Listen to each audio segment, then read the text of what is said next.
дуруд бинандаои азиз, Субҳон Ҷалил фаслам навбатдор дар шаҳр. Мо дар донишгоҳи технологии Тоҷикистон қарор дорем.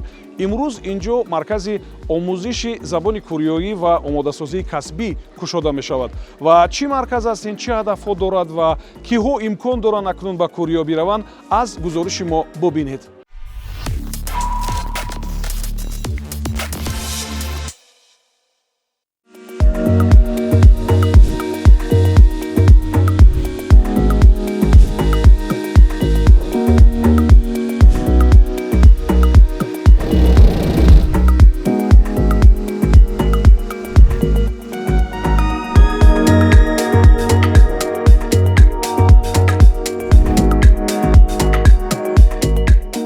ҳамасола ба ҷумҳурии Кӯриё 160 000 коргар аз 16 давлат сафар мекарданд. Аз соли 2025 бошад расман Кӯриё Тоҷикистонро ҳамчун 17-ум давлат эътироф кард. Акнун муҳоҷирони кории тоҷик метавонанд расман ба он давлат раванд. Ва ҳадафи кушодашавии чунин як маркази омӯзишӣ ва омодасозии касбӣ барои кор дар Кӯриё ин ҳам ба ин раванд сам гузоштан аст.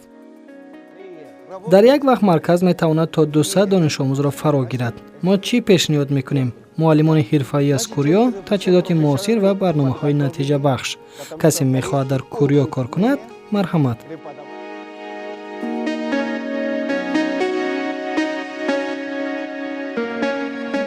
марказ натиҷаи ҳамкориҳои судманди Тоҷикистон бо Кореяи Ҷанубӣ аст.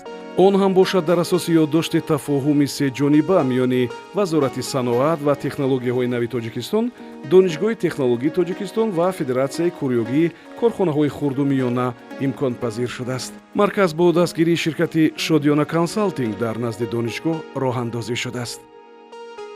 мо таълими босифат, дастгирӣ ва ҳар марҳила ва шароити муносиб барои рушди касбӣ ва мутобиқшавии муваффақона ба муҳити навро пешниҳод менамоем.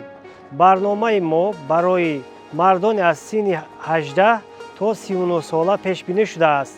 ҳама шароити лозима фароҳам аст: хобгоҳ, 3 вақт хӯроки гарм ва муҳити босифати таълимӣ. инҷо ҷавононро бо забони кӯриёӣ, муҳити нави корӣ ва фарҳанги Кӯриё ошно мекунанд. Марказ якчанд бартарӣ дорад: воситаҳои муосири таълимӣ, муаллимони касбии кӯриёӣ, дастёрҳои тоҷик. муҳити илҳомбахш водор мекунад ки донишомӯзон то нимаи шаб таълим гиранд. марказ ҳамчунин бо хобгоҳ таъмин мекунад. инчунин барои баланд бардоштани масъулияти шаҳрвандӣ, коргарон ва донишомӯзони марказ корҳои ҷамъиятӣ мегузаронанд. ҷонон Ҷалолиддин имнида, ҷонон Таҷикистон сарам имнида.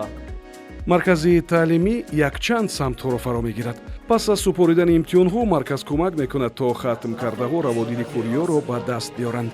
пас аз сафар ба Кӯриё, онҳоро гурӯҳи махсус дастгирӣ мекунад, ба онҳо суғуртаи тиббӣ медиҳанд, кӯмаки ҳуқуқӣ мерасонанд ва ҳамчунин шабонарӯзӣ маркази тамос фаъол мебошад.